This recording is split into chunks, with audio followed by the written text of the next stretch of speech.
Si vous croyez en Christ, vous devriez être baptisé. Si vous n'êtes pas croyant, vous ne devriez pas être baptisé. La principale raison pour laquelle un croyant doit être baptisé est l'obéissance à Christ. Dans la grande mission, Jésus dit à ses disciples, « Tout pouvoir m'a été donné dans le ciel et sur la terre. Allez, faites de toutes les nations des disciples et baptisons au nom du Père, du Fils et du Saint-Esprit, et enseignez-leur à observer tout ce que je vous ai prescrit.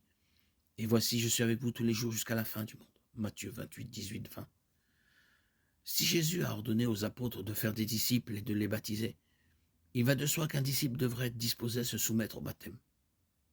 Il n'est pas logique qu'une personne prétende être un disciple et s'oppose ensuite à la première chose mentionnée par Jésus en relation avec le fait d'être un disciple.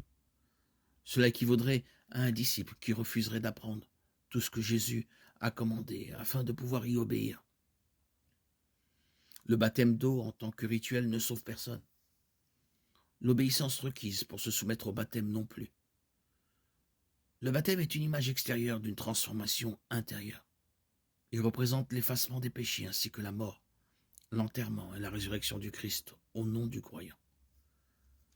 Le baptême montre l'identification du croyant avec le Christ. Dans le judaïsme du 1er siècle, le baptême n'était pratiqué que sur les non-juifs qui se convertissaient au judaïsme. Lorsque Jean a commencé à baptiser les juifs, ils admettaient qu'à cause de leurs péchés, ils n'étaient pas mieux lotis que les non-juifs. Comme les non-juifs, ils devaient se repentir. C'est pourquoi Jean répond aux chefs religieux qui ne se faisaient pas baptiser. Et ne pensez pas que vous pouvez dire en vous-même, nous avons Abraham pour père. Je vous dis que de ces pierres, Dieu peut susciter des enfants à Abraham. Les chefs religieux comptaient au moins en partie sur leur héritage juif pour les sauver. Mais Jean leur dit que leur héritage n'avait aucune importance. Le baptême de Jean était une déclaration publique de son péché et de la nécessité de se repentir en vue de la venue du Christ. Dans l'Église primitive, le baptême est rapidement devenu le moyen d'identifier une personne comme un véritable croyant.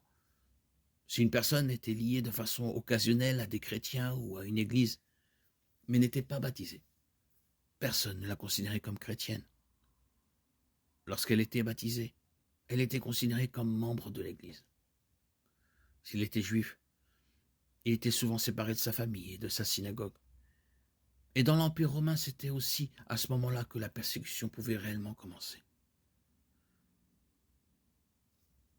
Le baptême ne fait pas d'une personne un chrétien, mais il l'identifie publiquement comme tel et l'expose à la persécution dans de nombreuses cultures, même aujourd'hui. Ainsi, en obéissance au Christ, un croyant doit être baptisé. Le baptême du croyant est une image de l'effacement des péchés, de la mort et de la résurrection du croyant avec le Christ et de son identification publique comme chrétien.